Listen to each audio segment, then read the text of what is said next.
Have you ever wondered what it's like to run a marathon, or even longer, an ultra marathon? I set out to run from one country's highest peak to another while carrying 4 kilos on my back and relying solely on Google Maps. Already going the wrong way. Wait. With no idea how long I'd really be running for. So I actually have to backtrack. There was a looming threat of thunderstorms, and I knew I had to finish before 4 p.m. to make it back to civilization safely. I have to get myself to some public transit. I've never run farther than 23 kilometers in one go, and this solo navigation would be a great test of my physical and mental abilities. I spent months planning and training specifically for this run, and I had to finish it. Otherwise, I would have wasted my time, energy, and all the money that went into funding it. I've been doing this project to reach the highest peak in every European country for 2.5 years, and these 2 peaks would mark the halfway point, 25 out of 50. I knew I would make it to the end somehow, but I couldn't help but wonder what state my body would be in. Would I even be able to make it back from the peak to Brussels in time for my flight home? The journey to run from Belgium to Luxembourg starts in my Barcelona apartment, where I pack everything I need and will run with for the next 48 hours. And it's bare bones for me. Like, I'm leaving deodorant out. I'm pretty sure after running 50 kilometers, maybe 60, I'm not gonna care what I smell like. I'm gonna be filming with the Insta360, my GoPro, and my phone, of course. 2 packets of this. This was actually a gift from my patrons, and their support is what makes this peak project possible, because all the contributions go directly back into filming and climbing peaks. It couldn't be done without them. Finally found really great running shorts that avoid chafing. And any electronics and batteries I'll put inside a Ziploc and then inside of this. This is everything I'm bringing. Full details are on Patreon. Before going through airport security, I weighed it without water and food. Since 2 liters of water is about 2 kilos, I'd be running with about 4. 2.5, shit. Oh no. Let me explain to you how it's going to work. So from my house, I have to take the metro and then the aerobus. On the bus, on the way to the airport. Plaza Catalunya. And I'll take the train from Brussels to Eupen. Good omen, baby. At the airport, I made a tactical stop and bought a power bank and food. I'll probably arrive there around 10:30 at the latest. I made my connecting train, and I knew that I needed to down some calories. I was super lucky that a Carrefour was open in the station, because I got my dinner for the night and all my food for the next day. Without that, I would have been screwed.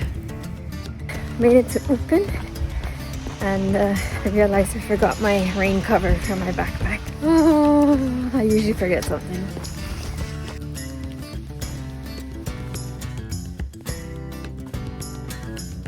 They gave me a code. Let's see.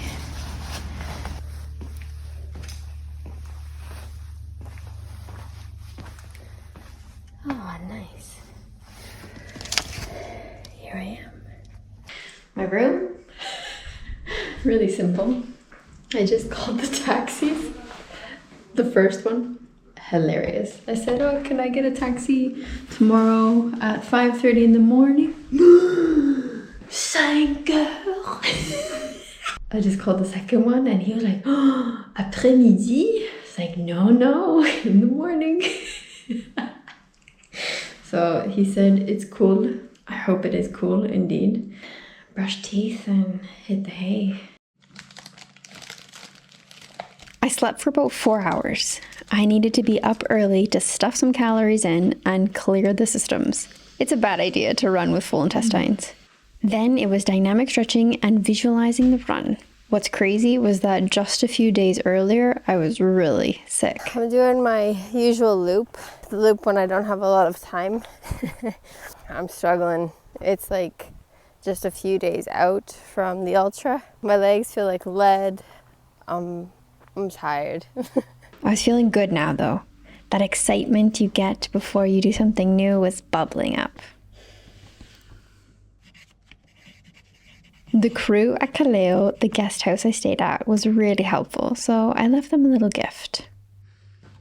I was seriously doubting whether the taxi would show up or not.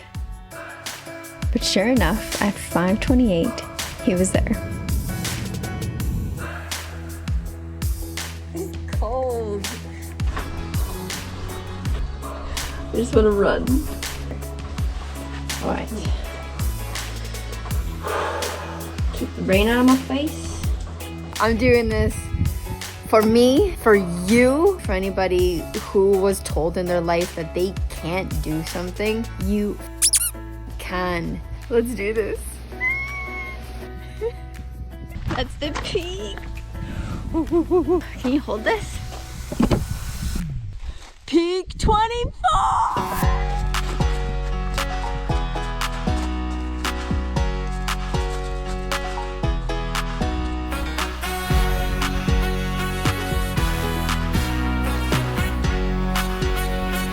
Just the beginning, friends.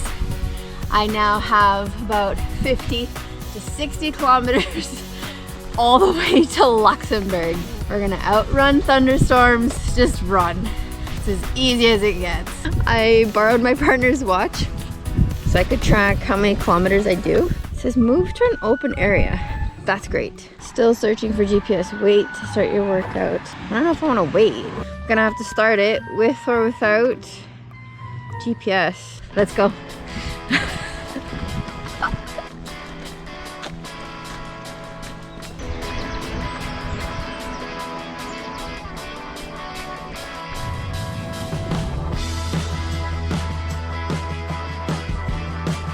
Top of the morning to you.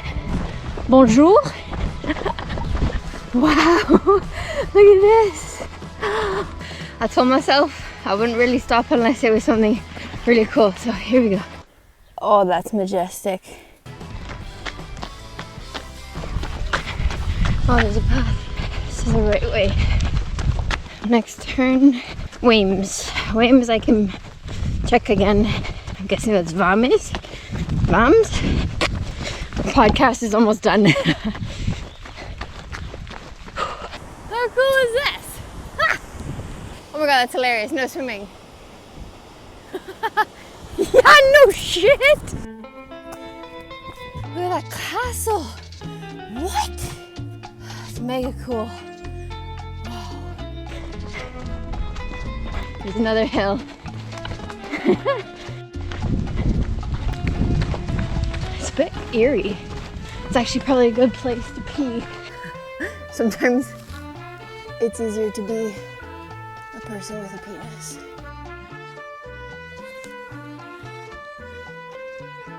You gotta do what you gotta do, right?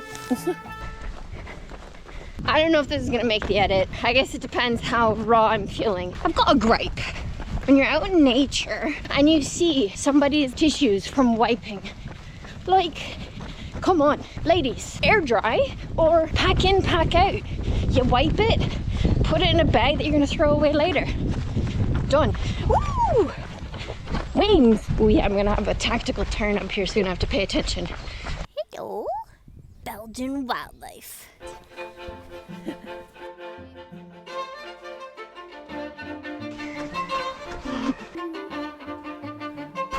Just had to do my first detour, and I think I actually found something really cool.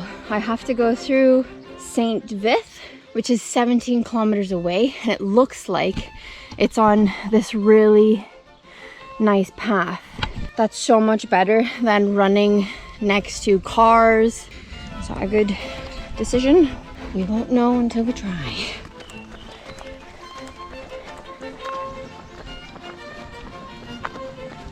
Two detours now. Whether that means more kilometers at the end, we'll find out. A lot more hills than I expected, but oh, I almost lost you. I think we're on the good trail again for 10 kilometers to St. Vith. I'm only doing one of these, like every 20k, so we have officially done over half a marathon. in one of the most beautiful parts of the whole run so far.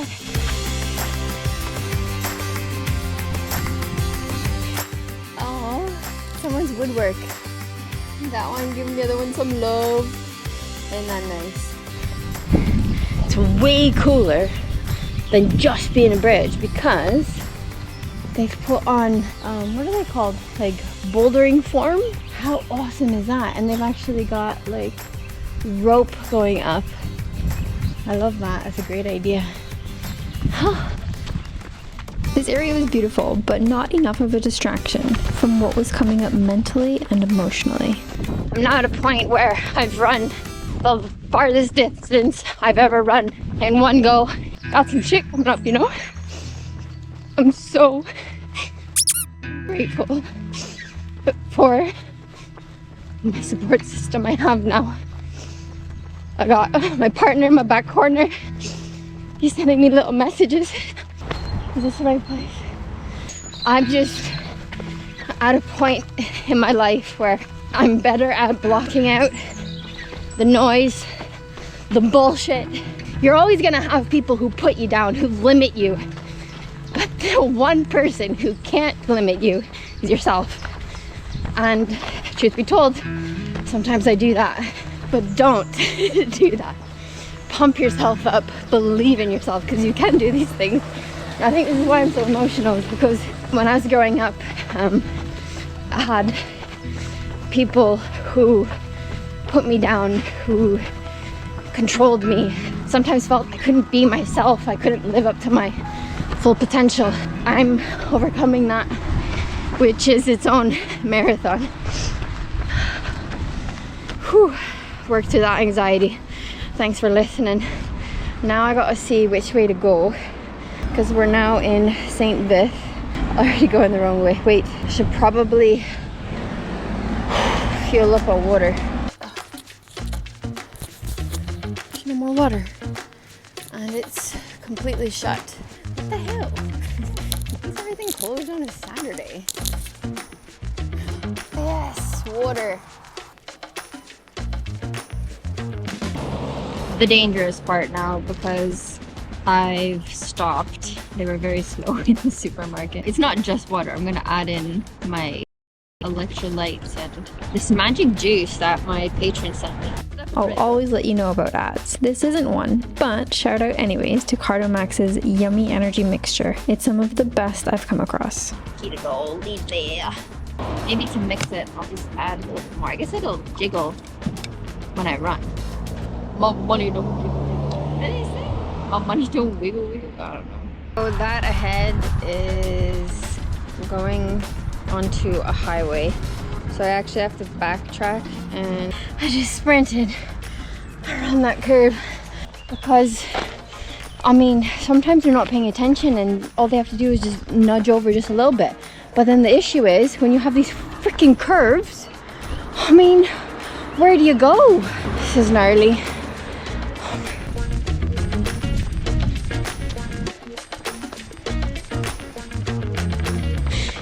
Oh my god. 10 kilometers to go. I'm so happy. Oh, this is amazing. So proud of my body. Oh my god. I probably look hilarious running down some country road holding a GoPro, talking to it. So happy. I was feeling absolute euphoria. I never expected to feel so many different emotions on this run. Belgian snake. Oh, you're cute. My legs are getting tired. There were times when it was sketchy, and then there were hills. More hills than I expected. I thought it would be too much and push me beyond my 4 p.m. cutoff. These cows are judging me. I know it. Oh, these hills are destroying my legs. Oh my god. Oh. Whoa. Got up too fast. I hope it's not hills the rest of the way. It's one of those moments where I need to dig deep When you're doing something like this, you have to be your own coach. You have to ignore the pain and keep moving. Let's freaking go. Let's pick up the pace. You got this. You got this. Hills or not, I was getting close and I refused to stop again until I got to the peak. Let's go. Luxembourg, Luxembourg, Luxembourg, Luxembourg, Luxembourg. I smell it. I'm coming for you. Peak 25. Even if this is the slowest uphill run in the world. We're doing this. We're doing this strong. Yeah, baby. Let's go. Oh, that was scary. Yeah, I'm gonna light it up. Where are you, peak? Oh yeah. Is this it? Wait a second. This is it. This is it. Owie, my watch is on so tight.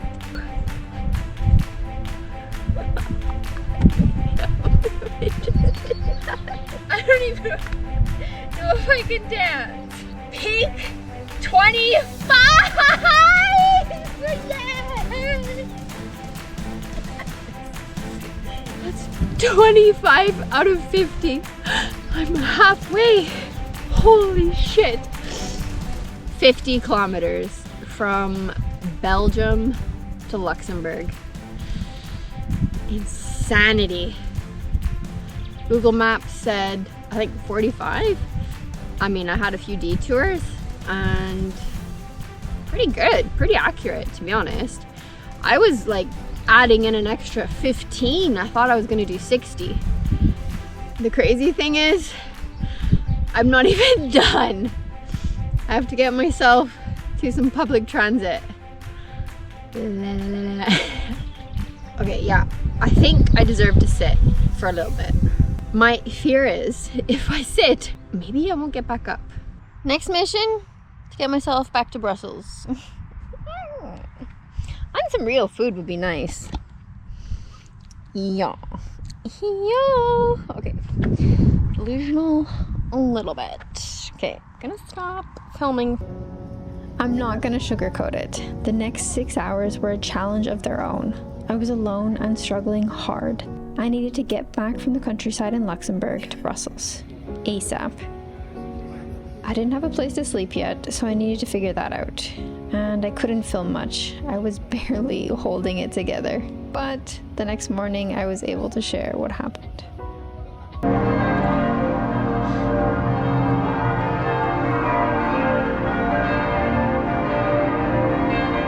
Good morning. Those church bells woke me up about an hour ago. I was planning to sleep until this time. Doing a lot better than last night. To get back from the highest peak in Luxembourg, I had to walk another few kilometers to this nearby town, get a bus to a place, like this tiny little town in Luxembourg where everything food-wise was closed. So I was eating out of a vending machine for about 3 hours. But then from there to get back to Brussels, it was like a 3-hour journey. But I was so lucky. As soon as I arrived in Gouvy, the supermarket was about to close in 5 minutes. So I just like ran through and quickly grabbed like this little, I don't even know what it is, kind of like a pizza thing. It was like a toasted bread, and then this like hummus like tuna salad because I needed some kind of protein and I needed carbs. So I had that combination. It was super weird. It's kind of delicious, but I think at this point you'll just eat anything. And then from there, because there's a lot of disruptions with transport at this minute in Belgium and Luxembourg, it took a train, a bus, and a train to get back to Brussels, and none of them had food. I got in at 10 o'clock at night and I immediately went to just like a fast food joint. At this point I didn't care, I just needed calories in my body. I mean, I could have gone further, but I could barely walk. It was probably hilarious. I tried to sleep. It was a bit of a rough sleep. I don't know if it's because the room is warm, but I kept tossing and turning. I couldn't find like a comfortable position for my joints where they didn't feel like they were in pain. This right now, this crouch feels pretty good. Yeah, I feel a lot rested and I feel like I can walk a lot better. There are some movements where I'm just like, ow. So I'm looking forward to getting home and using one of those roller things.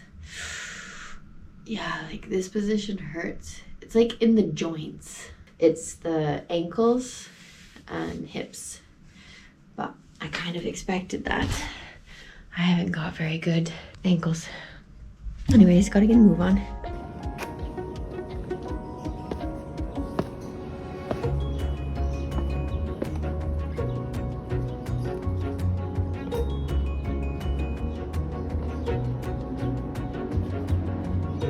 "25 peaks, we did it. Thanks so much for being here, and I have to say this would not be possible without the support of my Patreons.